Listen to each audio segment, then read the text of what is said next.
now on CBS 12 News at 6, another American tourist is dead in a string of suspicious deaths in the Dominican Republic. Tonight, a local couple who just returned shares their terrifying tale.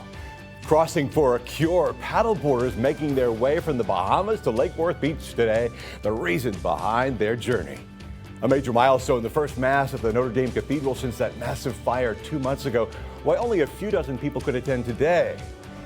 And a live look outside right now over downtown West Palm Beach. A dreary, radiant, gray day. So how's your night shaping up? Chief Meteorologist Aaron Christensen live in studio with the answers you're going to need to know. You're watching CBS 12 News, the one to turn to. And a good evening to you. It is Saturday. We appreciate you being with us here tonight on CBS 12 News at 6. I'm Paul Mueller. Let's start off with the weather today. As I said, gray and dreary, some rain here and there. But here's something that might brighten up your day right now as we check in with CBS 12 Chief Storm Track Meteorologist Aaron Christensen. There it is, that ray of sunshine. Thanks, Paul. Yeah. That's so kind of you. Yeah, we have been tracking some showers and storms on our radar right now. The one area we're concerned with is southwest Martin County. This is where we've seen a lot of rain, slow-moving storms, and that has brought on some flooding, minor flooding, but still a flood advisory does stand until 6:15. This is primarily impacting Port Mayaca, some of that heavier rain across southwest Canner Highway. You want to stay off the roads there until that expires. And again, that's active for about the next 15 minutes or so. A few streamer showers, as we like to call them, moving in from the Atlantic, moving across Singer Island now into West Palm Beach Gardens over the next 30 to 60 minutes. We have no other watches or warnings that have been posted, but keep the umbrella handy. If you're headed out yet this evening, there's still a good 40% chance you are going to need that umbrella as we dip down to the mid-70s. Not a horrible day at the beach. This was Delray Beach earlier today. Some folks getting in a round of some sand volleyball there.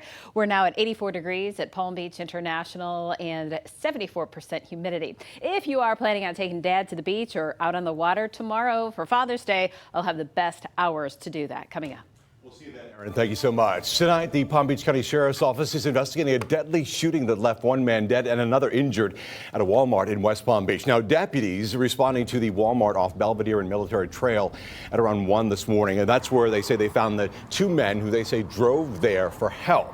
The second man, also injured, they say not cooperating with their investigation. There's no word right now on where the actual shooting took place. Today marks the end of an epic journey for hundreds of people who just made the trek from the Bahamas to South Florida, paddling every mile.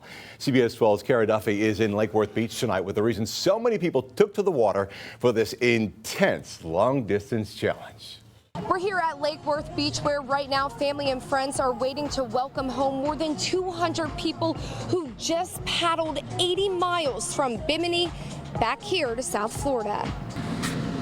Ben Mudge's journey started in Northern Ireland where he lives. His next stop, Bimini in the Bahamas. That's where shortly after midnight he took off for Lake Worth Beach. And once you get out in the water, your team keeps you going, and it's electric. It's amazing. 80 miles to be traveled on his stand-up paddleboard. Felt like you were fighting for every single stroke that you got, and if you took a break for like more than 2 seconds, you were getting pushed back. With every stroke, hopefully pushing closer to finding a cure for a genetic disorder he lives with every day. I have cystic fibrosis myself, so the search for a cure and all the money that's going towards us and the awareness is massive for me. It's all part of the 4th annual Crossing for a Cure, benefiting Piper's Angels Foundation. All of the proceeds go to families suffering from financial difficulties that are inflicted with cystic fibrosis. Ben, who was joined on the water by about 200 others, says the turnout was overwhelming. Such a heartwarming thing to see, that all these people care enough to actually do this and put themselves through that. It's amazing. Even being out in this heat, I'm not from here, so it's pretty warm out here. This year, the group raised over $600,000. That's $100,000 more than their original goal. We're told registration for next year's Crossing for a Cure starts tomorrow. Reporting in Lake Worth, I'm Kara Duffy, CBS 12 News. For a good cause. Thank you, Kara. To see this story again or to share it with your friends, all you need to do is go to our website, cbs12.com. Meets up government officials in the Dominican Republic now confirming the death of yet another American tourist this week at a resort on the island. And that brings the number to 7 in the last year alone. Tonight, a local couple who just flew back from the DR now sharing their terrifying tale. Nyala Charles live tonight from Boca Raton with their warning to people planning on traveling there. It's a story you'll see only on CBS 12. Nyala. Well, yes, Paul, the couple says they're just lucky they got out of the Dominican Republic alive. But they say now they're sick and trying hard to recuperate. Both Larry and Ronnie Alderman arrived in Punta Cana on May 31st to celebrate their honeymoon. Mr. Alderman says 4 days later, he started having bad stomach pains, cold sweats, and diarrhea. He says he's never experienced something like this on an international trip before. I'm doing this for a specific reason, to warn people until the investigations are done and they get to the bottom of this and find out what's going on, for people to stay away from Punta Cana. And I feel terrible about her doing this because the people at the resort, the workers, the people there were some of the nicest people in the world. Alderman says a doctor here diagnosed him with E. coli. He is now on antibiotics, and he says his wife has similar symptoms, though not as severe. Right now, the couple is still waiting for more test results to come in, and they say as they do that, they really urge people to think twice before going to the Dominican Republic. We're now reporting live from Boca Raton. Nyala Charles, CBS 12 News. Some good advice, especially right now, Nyala. All right, authorities in the DR are investigating whether poison from counterfeit booze could possibly be behind several of these suspicious deaths on the island.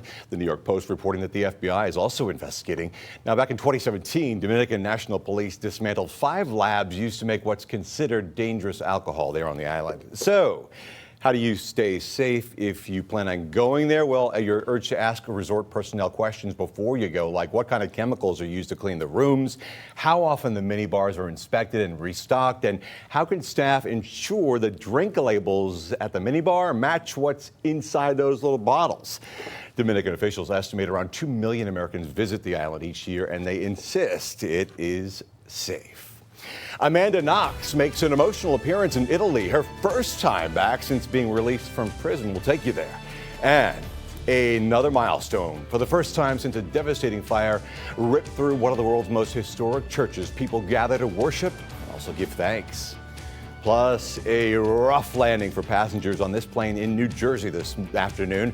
What sent their plane skidding off the runway? Once they get away from the agents on the ground, there's nothing stopping them.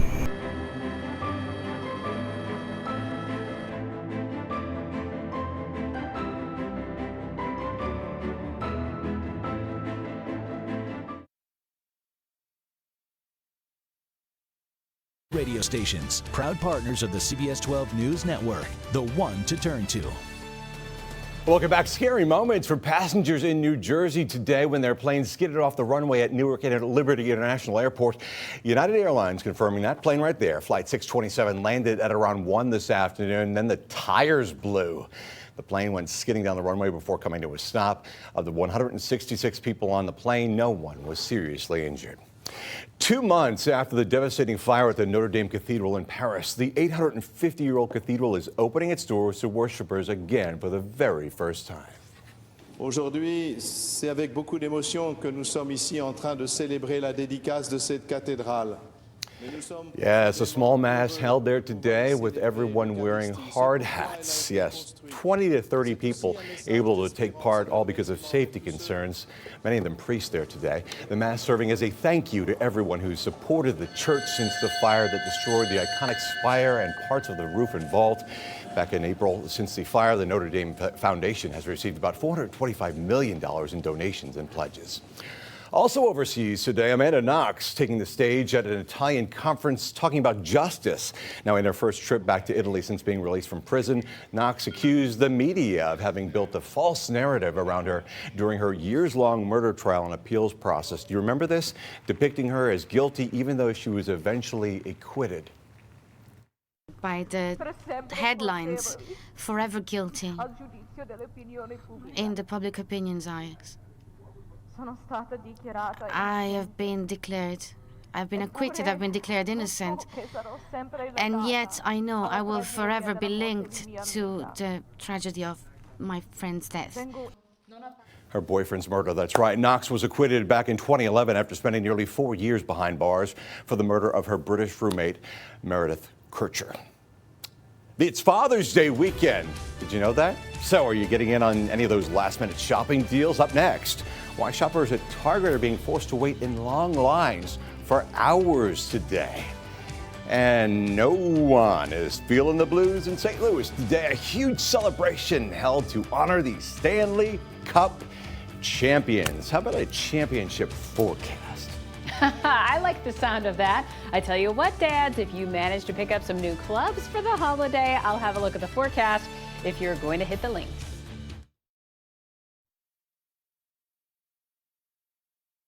Look at our Sky Team 12 drone shot of the day. The video right here from Lake Park Marina.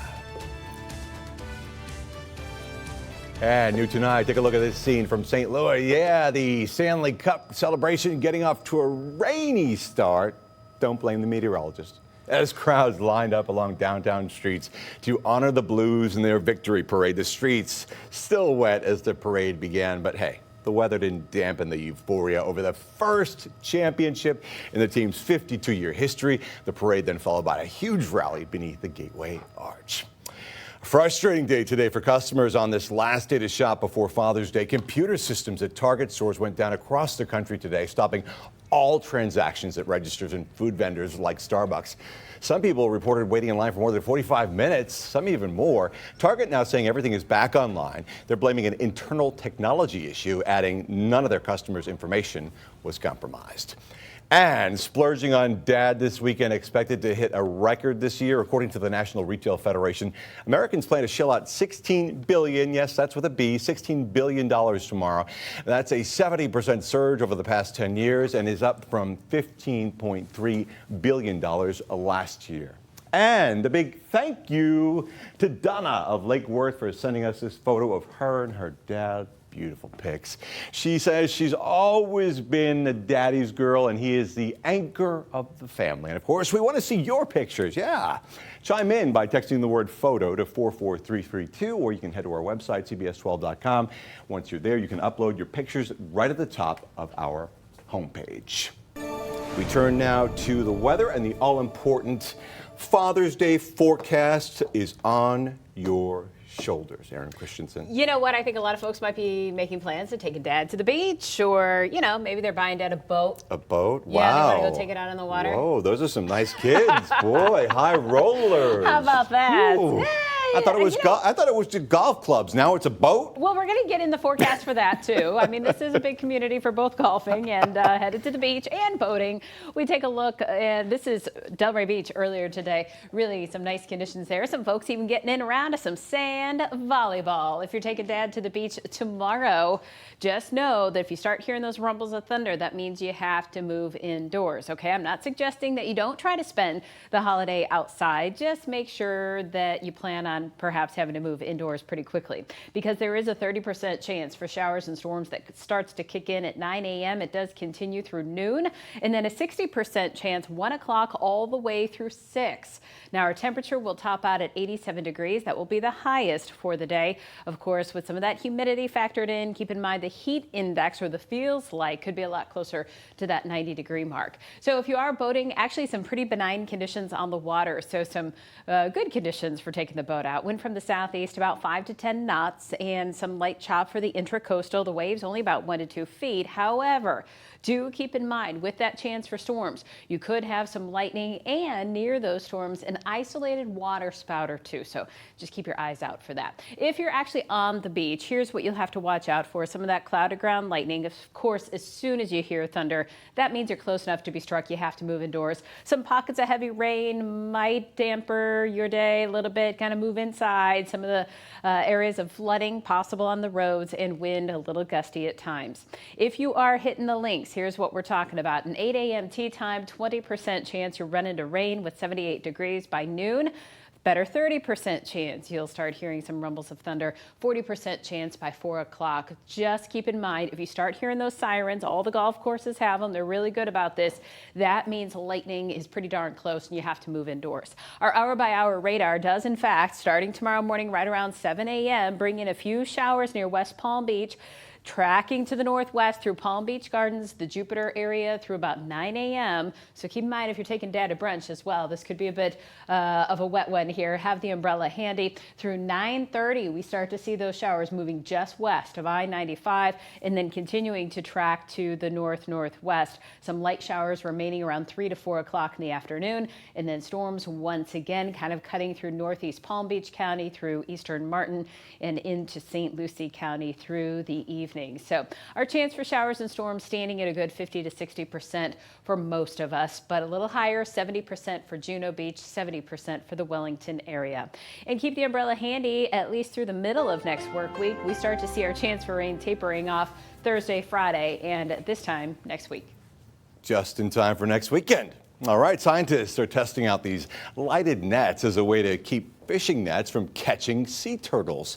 Some studies show that attaching simple LED lights to nets reduces the number of turtles accidentally caught by up to 80%. Research shows the technique can also keep birds, sharks, and dolphins out of these nets. Scientists also investigating if audio devices attached to the nets could help put a stop to those unintended catches.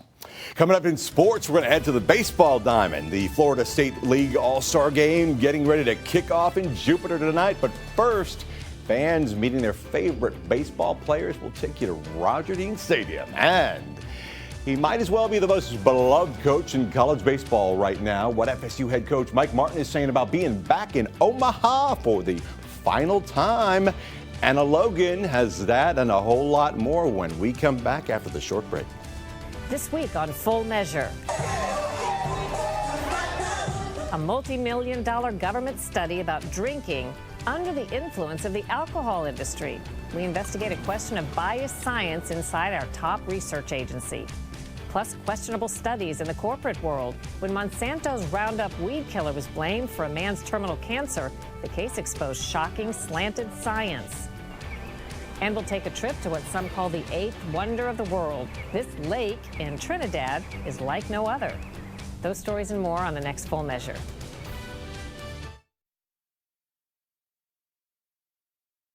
South Florida Honda Sports Report.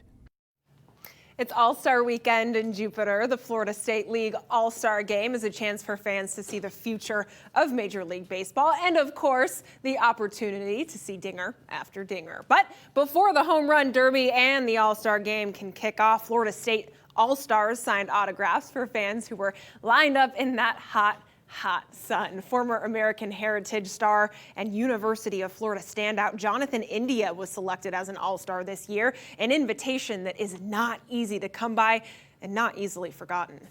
It means a lot. Like you said, it's an accomplishment, and it's a thing we all strive for, to be an All-Star in any league you play in. So it's very big for us, and we're happy to be here. It's cool to be around people I've seen before when I was young, and being back home basically. So I'm just excited for this opportunity and grateful for it. CBS 12 will have highlights from the Home Run Derby and the All-Star Game tonight at 11 p.m.